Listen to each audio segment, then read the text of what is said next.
Amados, nós vamos iniciar a nossa aula, hoje aula 3, estudando um pouco como foram feitas as traduções da Bíblia para o português. Os quadros vão estar disponíveis para vocês e aí a gente vai poder estar acompanhando a leitura dos quadros em PowerPoint. Antes de Almeida, dizem não, o rei português D. Diniz, em 1279, que morreu em 1325, grande conhecedor do latim clássico e leitor da Vulgata, traduziu os 20 primeiros capítulos do livro de Gênesis, um trabalho desse rei. Depois, outras figuras da monarquia de Portugal também realizaram traduções parciais da Bíblia. A neta do rei Dom João I e filha do infante Dom Pedro, infanta Dona Filipa, traduziu do francês para o português os evangelhos. É fundamental salientar que essas obras sofreram uma implacável perseguição da Igreja Romana e muitas delas foram totalmente destruídas, só sobraram raríssimos exemplares que ainda hoje existem. A Igreja Romana também amaldiçoou a todos os que conservassem consigo essas traduções da Bíblia em idioma que se chamava vulgar, o idioma que era considerado o idioma do Espírito Santo era o grego. Então, a Igreja Romana, todo mundo que tinha alguma dessas versões era atacado e tinha de destruí-la. Coube a João Ferreira de Almeida essa grande tarefa de traduzir pela primeira vez para o português o Antigo e o Novo Testamento. A gente vai ver, esse homem é fabuloso, a história dele é tremenda. Ele nasceu em 1628 em Torre de Tavares, nas proximidades de Lisboa, e tinha 12 anos de idade quando mudou-se para o sudeste da Ásia. Ele viveu 2 anos na Batávia, atual Jakarta, na ilha de Java, Indonésia, e dali ele partiu para Malaca, na Malásia, e lá, pela leitura de um folheto em espanhol acerca das diferenças da cristandade, converteu-se do catolicismo à fé evangélica. No ano seguinte, começou a pregar o evangelho no Ceilão, hoje Sri Lanka, e em muitos pontos da costa de Malabar. Ele não tinha 17 anos ainda completo quando ele iniciou o trabalho de tradução da Bíblia para o português. E ele mesmo conta isso, o que Deus colocou no coração dele, e isso tem escrito ainda por ele, o prefácio da sua que fala da sua conversão e da diferença da cristandade, que ele chama, escrito em 1668. Ele diz assim: me senti em consciência totalmente obrigado a também, com toda a pressa, lhes acudir com a clara e resplandecente luz da salutífera e vivificante palavra de Deus, do Deus vivente, e de que seus inumanos, cruéis e cegos prelados, tão injusta, tirânica e miseravelmente de todos os têm defraudado, e ainda até o presente de todos os trazem privados e de contínuos retém e entretém destituídos. O português, aquele português arcaico, dificílimo, né, de ser lido, mas ele escreve muitas coisas e ele então ele começa a escrever a partir do castelhano para o português, e faz isso algumas epístolas do Evangelho, e depois ele vai repartindo essas epístolas. Deixa eu passar aqui um bocado, que vai ter esse texto dele que é muito grande. Durante o período de 1644 a 1645, Almeida ainda não sabia usar as línguas originais.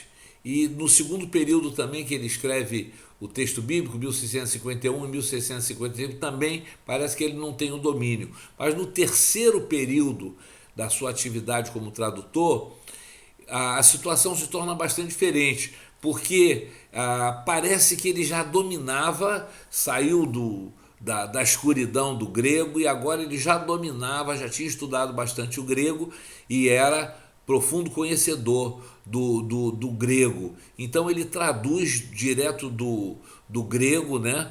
E isso vai facilitar tremendamente o seu trabalho. Em 1676, ele conclui a tradução do Novo Testamento. E finalmente, em 1681, surgiu o primeiro Novo Testamento em português. 1681, trabalho desse homem, João Ferreira de Almeida, que a gente precisa agradecer e louvar a Deus por sua vida. Almeida inicia a tradução do Antigo e vai falecer quando ele já tinha chegado em Ezequiel 41, 21. Isso em 6 de agosto de 1691. A conclusão vai se dar em 1748 pelo pastor Jacobus Op den Acker, da Batávia, e que ele inicia o trabalho interrompido por Almeida e 5 anos depois, em 1753, ele termina e é então impressa a primeira Bíblia completa em português em 2 volumes. O trabalho inestimável de João Ferreira de Almeida foi concluído por esse pastor e nós temos hoje em nossas mãos a Bíblia inteira a partir do trabalho desse homem. Em 1753 foi então publicada a Bíblia de Almeida em 2 tomos e sai então uma nova edição em 73, isso é 20 anos depois, de um novo texto revisado por J.M. Moore.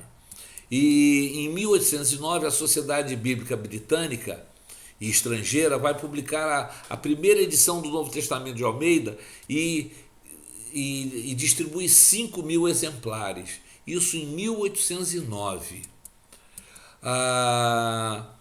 Almeida, ele produz preciosidades, não só traduzindo o livrinho, né, mas coisas que ele deixa escritas e impressas. E a dedicatória feita por ele em 1684 é muito linda. Na última página, eu vou citar isso, não vou ler muito para a gente prosseguir, ele escreve aquele texto que o machado é posto sobre a raiz de uma árvore, com essa inscrição: Perfecti qui perseverati, isto é, aquele que persevera conseguirá. Ele perseverou e imaginem a luta desse homem para conseguir concluir o trabalho de tradução da Bíblia praticamente toda para nós no português.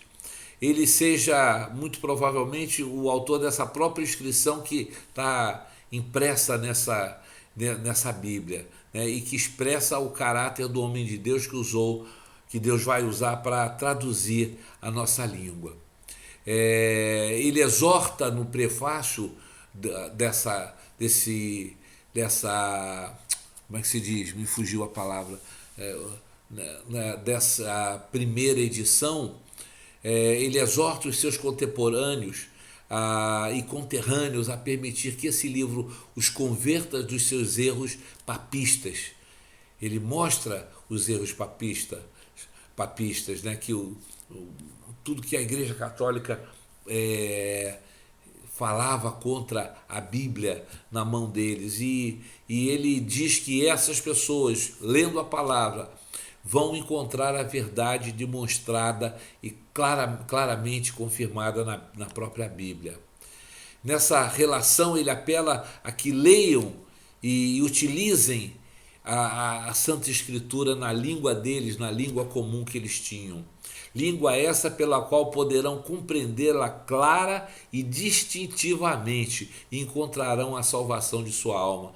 Vocês podem ver que o objetivo de Almeida não foi só traduzir por um diletantismo, mas foi traduzir para que as pessoas pudessem conhecer o Evangelho e receber o Evangelho. Ele deplorava o fato de que o povo português ainda não possuía a Bíblia em seu próprio idioma. Ele faz muitas citações, né? A Bíblia tem de si mesma bastantíssima autoridade e contém suficientissimamente em si toda a doutrina necessária para o culto e serviço de Deus e a nossa própria salvação. Ele cria que a Bíblia era um instrumento de Deus para a salvação dos seus irmãos, né? Faz outras advertências que eu vou passar. Em 1725 vai surgir uma nova tradução do padre Antônio Pereira de Figueiredo, nascido em Tomar, nas proximidades de Lisboa, e ele vai fazer a sua tradução partindo da Vulgata Latina. E ele traduziu integralmente o Novo e o Antigo Testamento, gastando 18 anos nessa tarefa. Você pode imaginar, não se tinha ainda computador, não se tinha talvez máquinas de escrever, não sei como é que era o sistema, mas era muito difícil. A primeira edição do Novo Testamento saiu em 1778 em 6 volumes. Figueiredo incluiu em sua tradução os chamados livros apócrifos, que o Concílio de Trento havia acrescentado aos livros canônicos em 1546. Como sabem, os evangélicos suprimiram esses livros das suas versões, enquanto a Igreja Católica manteve esse texto. Esse fato, né, foi apreciado pelos católicos nos países de fala portuguesa. Isso é interessante que no século XIX, em 1847, foi publicado em São Luís do Maranhão o Novo Testamento traduzido por Frei Joaquim de Nossa Senhora de Nazaré, que se baseou também na Vulgata. Esse foi então o primeiro texto bíblico traduzido no Brasil por Frei Joaquim de Nossa Senhora de Nazaré. É interessante que a partir daí vão surgindo outras traduções, outras versões. Em 1842 a 1847, a Sociedade Bíblica Trinitariana editou a Bíblia de Almeida, revista e reformada, em 25 volumes pequenos, em Lisboa. Você pode imaginar a dificuldade. Você não podia levar a Bíblia toda para a igreja. Em 1879, a Sociedade de Literatura Religiosa e Moral do Rio de Janeiro publicou o que ficou conhecido como a primeira edição brasileira do Novo Testamento de Almeida, novamente baseado em Almeida. Em 1898, ano de nascimento do meu pai, fundador do Seminário Betel, fruto do trabalho de uma comissão mista, surgiu a edição revista e corrigida, editada em Lisboa. Essa edição é baseada na tradução feita por Almeida. Em 1902, as sociedades bíblicas empenhadas na disseminação da Bíblia no Brasil patrocinaram nova tradução da Bíblia para o português, baseada em manuscritos melhores que aqueles que foram utilizados por Almeida. Foi publicado em 1917 o trabalho e ficou conhecido como Tradução Brasileira. Quando nós nos reencontrarmos, eu posso apresentar para vocês essa tradução. Eu tenho uma Bíblia nessa tradução, é muito preciosa e muito interessante. Coube ao padre Matos Soares realizar a tradução mais popular da Bíblia entre os católicos na atualidade. Ela foi publicada em 1930 e novamente baseada na Vulgata.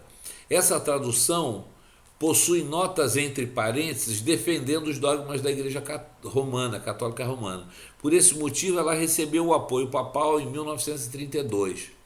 Em 1948, organizou-se a Sociedade Bíblica do Brasil, destinada a dar a Bíblia Pátria. Essa entidade fez 2 revisões no texto de Almeida, uma mais aprofundada que deu origem à edição revista e atualizada no Brasil. A primeira edição é de 1959 e a segunda é de 1993, e uma menos profunda que conservou o antigo nome Corrigida. Em 1967, a Imprensa Bíblica Brasileira, criada em 1940, publicou a sua edição revisada de Almeida, cotejada com textos em hebraico e grego. A edição foi posteriormente reeditada com ligeiras modificações. No século XX, no ano de 1969, em São Paulo, foi fundada a Sociedade Bíblica Trinitariana do Brasil. Nós tivemos a honra de receber um grupo de lá, aqui no seminário, e todos os alunos da ocasião receberam um Novo Testamento em grego, né? Eu tenho esse Novo Testamento guardado em casa e que tem me acompanhado até hoje. E o objetivo dele foi revisar e publicar a Bíblia de João Ferreira de Almeida como a edição corrigida e revisada fiel ao texto original. Em 1973, a Sociedade Bíblica do Brasil publicou o Novo Testamento da Bíblia na linguagem de hoje. Em junho de 2000, surgiu a nova tradução na linguagem de hoje, que ainda, mantendo o objetivo inicial de apresentar um texto simples e popular, facilitando a evangelização, acatou diversas críticas apresentadas, tornando seu estilo um pouco mais culto. A gente sabe que essas versões, né, foram muito contestadas, muita gente não aceitou, muita gente condenou, disse que era mudar, mas a intenção era tornar o Evangelho e a Bíblia numa linguagem mais acessível a todas as pessoas. No século XX, ainda, em 1990, a editora Vida publicou a sua edição contemporânea da Bíblia Almeida. Em 1997 surgiu a Bíblia Alfalite. Foi uma produção visando a evangelização e em larga escala e foi distribuída para muitas pessoas. É digna de referência também a Bíblia de Jerusalém, traduzida pela Escola Bíblica de Jerusalém, padres dominicanos, e editada no Brasil por Edições Paulinas em 1981. Se você quer ter um material bom de estudo, tenha também essa Bíblia. A Bíblia de Jerusalém é excelente para estudo, deve ser bem cara, mas você pode comprar, ela é grossona, mas é muito boa. Em 2001 surgiu a nova versão internacional, a NVI, editada pela editora Vida, com o apoio da Sociedade Bíblica Internacional, que editou-a em inglês. Vamos ver um pouco sobre o uso da equivalência na tradução. Primeiramente, vamos definir o que é equivalência. Equivalência a gente precisa entender que não é possível ter uma Bíblia inteiramente literal na mão. É impossível você traduzir um texto exatamente, precisamente como ele se encontra no seu original. Então, muitas vezes, o tradutor precisa fazer e usar de equivalências. A diferença dos idiomas é muito grande. O grego e o hebraico são muito diferentes da nossa língua. Entretanto, em alguns casos é possível a tradução literal. Vamos ver alguns exemplos. O texto de João 10, verso 7, eu sou a porta das ovelhas. Na maioria dos casos, ego eimi ne tupá ton probaton. Meu grego está meio enferrujado, mas é mais ou menos isso. Na maioria dos casos, não é possível uma tradução literal, pois o entendimento poderia ficar prejudicado. O texto teria de ser traduzido: eu sou o pastor bom. Eu sou o pastor bom. Ego eimi o poimon o kalos. Eu sou o pastor bom. E não eu sou o bom pastor, como a gente tem na maioria. Outro exemplo encontra-se no Antigo Testamento, em Gênesis 34:30, onde o hebraico diz: e disse Jacó a Simeão e a Levi, vocês me trouxeram problemas ao fazer-me cheirar mal entre os moradores da terra. A expressão cheirar mal significa atrair ódio. Além disso, a ordem comum da frase hebraica é inversa. Começa com o verbo e depois vai para o sujeito. Para atender a essa questão, duas possibilidades de tradução podem ser seguidas: a literal modificada, chamada de equivalência formal, e a idiomática, chamada de equivalência dinâmica.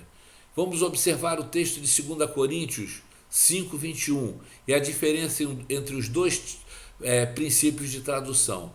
O texto literal fica assim: o que não conheceu pecado em prol de nós, pecado se fez, para que nós chegássemos a ser justiça de Deus em ele. Essa seria a tradução literal, o texto, uma tradução exatamente como está. Ela, modificada, a equivalência formal, seria traduzido assim: aquele que não conheceu o pecado se fez pecado por nós, para que nele fôssemos feitos justiça de Deus. Logo, o entendimento fica muito mais prático, por isso a equivalência formal precisa ser usada. A idiomática chama-se de equivalência dinâmica. Cristo estava sem pecado, mas Deus colocou sobre Cristo a culpa dos nossos pecados, para que nós, em união com Ele, tenhamos a vida santa que Deus quer. Vamos ver alguns outros exemplos. Salmo 32:4 diz assim na Revista Corrigida: o meu humor se tornou em sequidão de estio. A Revista Atualizada já diz: o meu vigor se tornou em sequidão de estio. A linguagem de hoje diz: as minhas forças se acabaram como o sereno que seca no calor do verão. É totalmente diferente, né? Alguns outros exemplos. Esse exemplo é bem interessante. Salmo 16:7. Vocês se lembram que nessa época os rins eram o órgão mais importante do corpo humano? Ainda não se tinha a ideia de que era o coração, mas eram os rins. Então, até os meus rins me ensinam de noite. Muito provavelmente ele acordava de madrugada com vontade de urinar, e aí quando se levantava ele se lembrava de Deus. Então ele diz: até os meus rins me ensinam de noite. Vieram as outras versões e alteraram. Linguagem de hoje: pois durante a noite a minha consciência me avisa. Não era bem a consciência, era a vontade de urinar. A Revista Atualizada: até durante a noite o meu coração me ensina. Passaram para o coração a ideia, que é real, pois hoje o coração é o órgão mais importante. A ideia é sempre a mesma. Provérbios 21:23, na Revista Corrigida: o que guarda a sua boca e a sua língua guarda das angústias a sua alma. A linguagem de hoje: se você não quer se meter em dificuldades, tome cuidado com o que diz. Provérbios 12:4, Revista Corrigida: é como o apodrecimento dos seus ossos sobre a mulher que procede vergonhosamente em relação ao seu marido.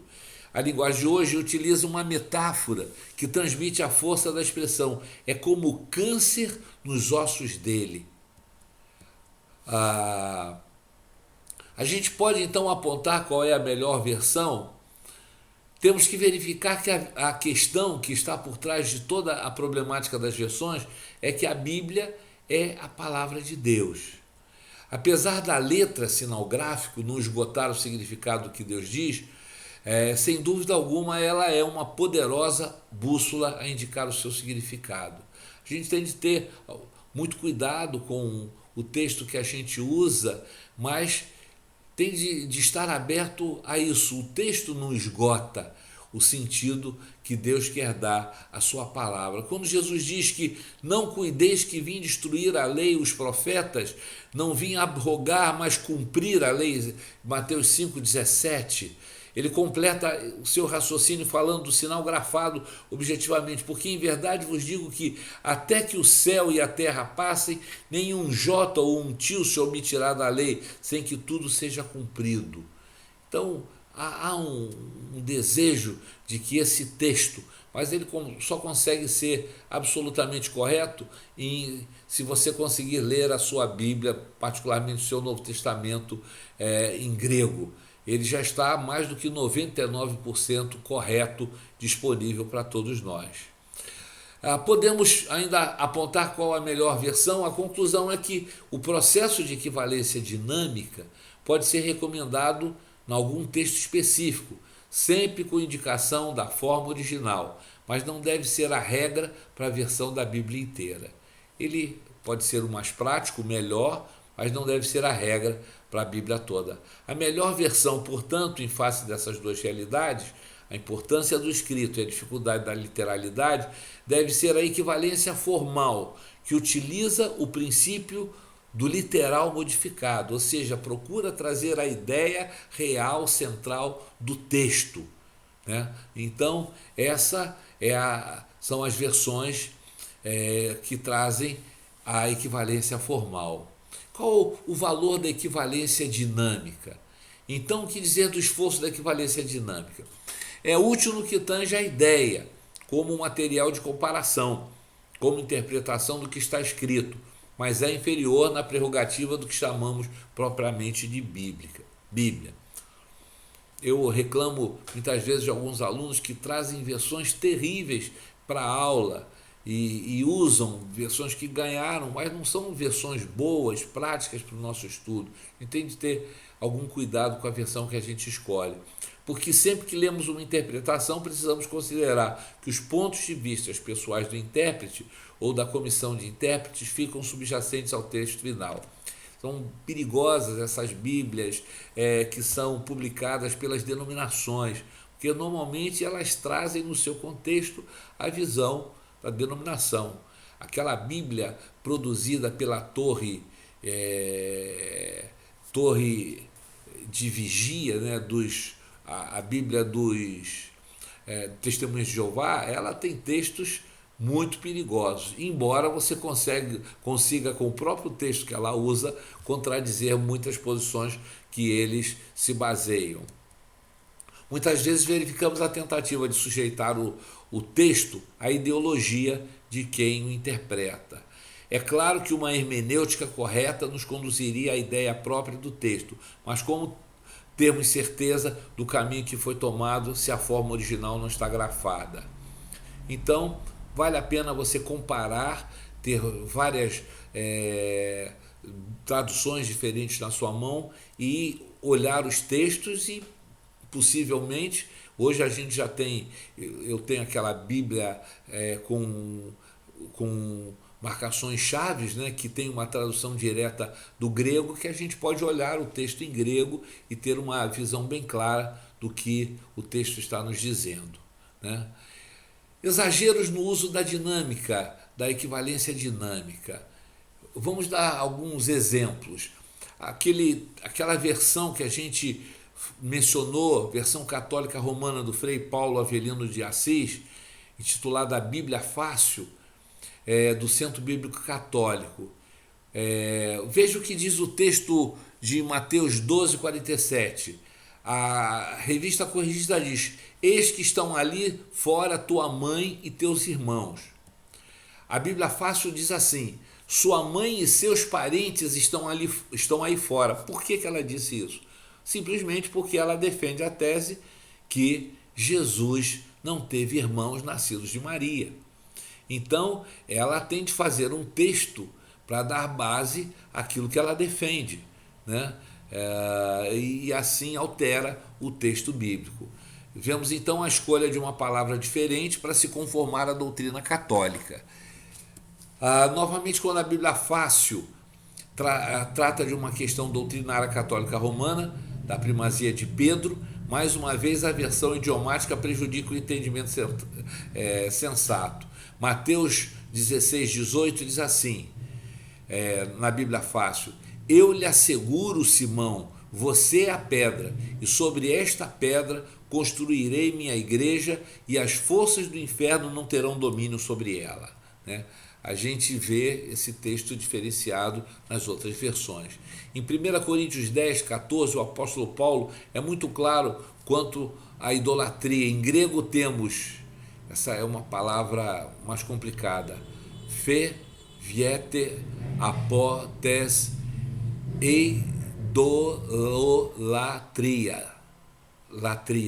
idolatrias, mais ou menos isso. A versão de Figueiredo, né,